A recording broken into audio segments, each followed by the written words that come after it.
I used to be in the Darien School District in Connecticut during my middle and high school days. It was a wealthier district and a lot of field trips were offered to the students.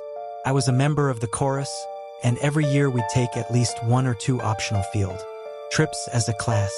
The year in question, in which I was a sophomore, we took a trip to Woodloch Pines Resort in Pennsylvania. The bus ride there took a few hours. I was with my friend Landon. We were going to be sharing a room. From the moment we got there, we figured it was going to be pretty dead. It was November after all, so it was cold up there. We had 3 days planned for the trip, and there were 4 chaperones. They weren't really following us at all times. We just had to tell them what activities we'd be going to do. The first day was fun. Landon and I, along with 2 girls who we were friends with, did some go-karting, rock climbing, went in the pool, and then we went to eat dinner. After dinner, we went back to our room and just hung out for a while. For the record, not all of us students were able to get rooms next to each other. The room was ground level, and there was a clear sliding door that provided a view of the lake down the hill. We went back out for a while, then came back to the room at about 10 o'clock. We left the blinds to the door open because the moon was giving off a cool reflection on the lake down below. Little did we know that would be the start of a nightmare. If I had to guess, I would say it was a whole hour of us just rolling around in both of our beds trying to get comfortable, occasionally talking before Landon, whose bed was closer to the door, screamed. I had no idea what was going on, why he could have been screaming, or if it was a joke, until I looked at the door. It was a sight from a horror movie. There was a really tall, skinny older woman with long grayish hair standing on the other side of the door with her hands cupped up against the glass next to he. It was a sight from a horror movie. There was a really tall, skinny older woman with long grayish hair standing on the other side of the door with her hands cupped up against the glass next to her face, as if she were trying to better see into the room. The woman then walked away. Landon looked at me, I guess waiting for me to get up so he would have the confidence to get up as well and run outside after her. When we did, we didn't see her anywhere though. The cement trail that ran past each and every room of the building was void of any people.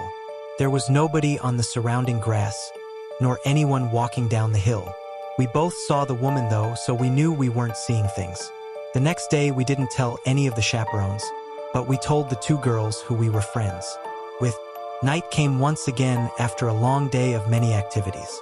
We entered the room through the back door and made sure to shut the blinds this time. Landon fell asleep before me. I fell asleep around half an hour after him. I woke up to silence. I couldn't tell if something had woken me up or not. All I knew is that I didn't feel right. I sat up and whispered Landon's name to see if he was awake. He didn't answer, so I turned to the left out of pure instinct and curiosity to look at him, but I couldn't see him. Something was blocking my view of the other bed. I looked up, and towering over my bed was the tall old woman. She took 2 steps back as she said, "Your back door was unlocked," before turning around and walking outside. I was frozen in that bed except for my shaking. I woke Landon and told him what happened. We locked the back door, shut the blinds once again, and agreed to stay up the rest of the night. It was already 4 in the morning, so we wouldn't be losing much sleep. By 8 o'clock, we went to the dining hall to eat breakfast. When we got back to our room building ready to tell our chaperones, we could see the old woman through the glass of the neighboring room. She was sitting on the bed, hands folded, sitting up straight facing the door, facing us. We ran to the front desk in the lobby building to report her to the staff instead of the chaperones. It was weird. None of them really knew what to do in this situation. Eventually, we persuaded them to come to the woman's room with us. There, they found the woman sitting in the same position along with an older man sitting on the other bed, looking up at them as they entered. Apparently, the woman had some kind of mental disorders, but the man wasn't all there either. There was something very off-putting about him, and they just weren't the kinds of people that you'd expect to see at a family-friendly resort. The staff wouldn't kick the 2 out like we hoped though, so we told our chaperones. Long story short, after a lot of arguing between chaperones and staff, we had to end the trip early and we all went home. Me and Landon were just happy to get out of there. When I was in the 4th grade, my class took a field trip to a rural zoo-type place about an hour away from our school. I remember vividly it was a cloudy day with the occasional raindrop or two falling. The zoo was kind of small, but it was kid-friendly. It had a decent amount of habitats, mostly smaller animals though, nothing exotic. There was also a big building as part of the zoo where taxidermied animals were put on display, along with other interesting attractions that I don't really remember. Admittedly, I was kind of off in my elementary and middle school years. I would do weird antisocial things and my teachers and my mom would pick up on it. For whatever reason, when we were touring the building as a group, I decided to walk into one of the bathrooms without telling any of the teachers. I did my business, washed my hands, and entered back out into the hallway. Nobody was around. I walked down one of the hallways we hadn't crossed yet. I still vividly remember the dim, moody lighting and the scarlet-red carpets of the hallways. My 8-year-old imagination was going wild as I witnessed all the stiff, lifeless animals that were once alive behind the glass boxes. I stopped in my tracks when I saw some man, obviously hiding behind a stack of chairs. I think I laughed, thinking the man was joking around. He came around from the chairs and walked over to me, asking where the group went. I said, "I don't know." He grabbed my hand and told me to follow him. I must have thought he was taking me back to the group. He led me to an exit door which led to the back section of the building by a couple of dumpsters, a few benches, and the woods. When we got outside, his tugging became a lot more aggressive, and his grip became tighter. Around my arm, he was pulling me into the woods. I didn't scream or cry for help, but I remember the feeling I felt in my stomach, like I was so afraid that I could throw up. And then a woman screamed at the top of her lungs. It was one of the teachers on the other side of the fence. The man let go of me and ran into the woods. Moments later, a few of the teachers ran outside the exit door to this side of the fence and pulled me back inside. The teachers all yelled at me, but at the same time comforted and smothered me. They called my parents, and the field trip was officially over. The owners of the attraction called the cops. We all got back on the buses, and we all went home. As my bus was leaving the parking lot, however, my observant 8-year-old self spotted the man crouching down in the woods near the road, hiding behind a branch, watching the buses pass. Once again, for whatever bizarre reason, I kept quiet. I was probably too shy at the time or just too shaken up to say anything. All the other kids looked at me weird the rest of the ride home. I didn't care, but I hope that man never found success in snatching an unsuspecting young child like myself at the time. Back in high school, I took a mysteries and mythology type class or something like that. I don't remember the name of the class. It basically just had to do with real-life mysteries and creepy shit. I was into that kind of stuff. I was taking the class with a good friend, who I'll call Ben for this story. The teacher of the class took us on a field trip to a nearby abandoned village with an unknown past. The village was built in the early 1900s, but seems as though it had been quickly abandoned. Shortly after it was built, the bus ride there was about 20 minutes. All of us were glued to the bus windows as we pulled up some sketchy-looking decrepit road cutting through dense forest. The road eventually led to a clearing. We were there. We stepped out onto the road, which had grass growing through the cracks. The grass surrounding was almost knee-high. Then there were the buildings.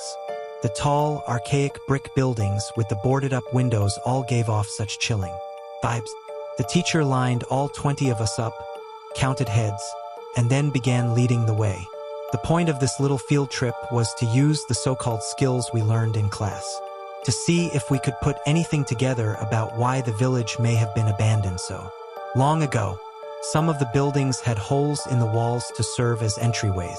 There were even holes in the ground next to some of the buildings, seemingly dug to get into the basements of some of the buildings, which seemed creepy. There was one building, though, it stood taller than any of the others.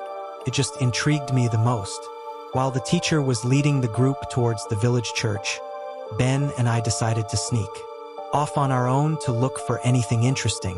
When we walked off in the direction of the tallest building, we saw a hole in the ground. It was dug by the back door of the building, which had been sealed off. In the hole was a ladder which led down to the concrete floor below. We both looked at each other and knew we had to do it. Ben climbed down first, then me. Luckily, this was just around the time Apple started putting flashlights on their phones, so we had a source of light. It was creepy down there. There were a couple of beer bottles, one graffiti tag on the wall, and dusty wooden planks everywhere. There was a wooden stairway which led up to complete darkness, since all windows and doors had been sealed shut from above. We had already gone as far as to enter the building, so we figured we'd go up the stairs. I went first, and with each step, the creakiness of the 100-year-old would made me feel as if I was going to fall through each and every step. Ben followed suit. This floor of the building was very tight. It seemed like there were many openings going off into different, smaller rooms. It was so dark in there you would never even guess it was daytime. Ben and I were honestly starting to get creeped out in there and agreed to go back outside.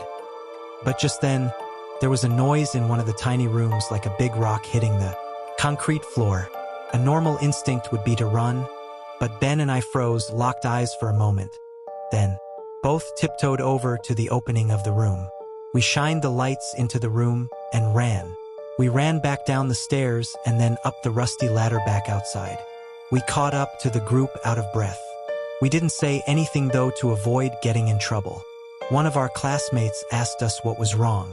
We told him we snuck into one of the buildings, and in one of the rooms, when we shined the light into it, we saw 3 guys standing maybe 10 feet away from the doorway, facing Ben and I in a weird formation, as if they were waiting for us. As we continued following the group, we paid extra attention to the tall building we entered.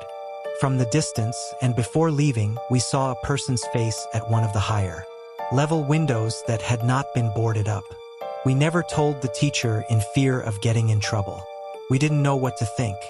Were those just homeless people living in there? Were they gang members and hiding? Ben freaks me out with his theory. He says they were ghosts of the people who once lived in the town. Still, the way the 3 guys were just hauntingly standing there, so calmly staring at us the moment we peeked our heads through that doorway, I still can't get that image out of my head. I may go back to that village one day, just to prove Ben's idea wrong.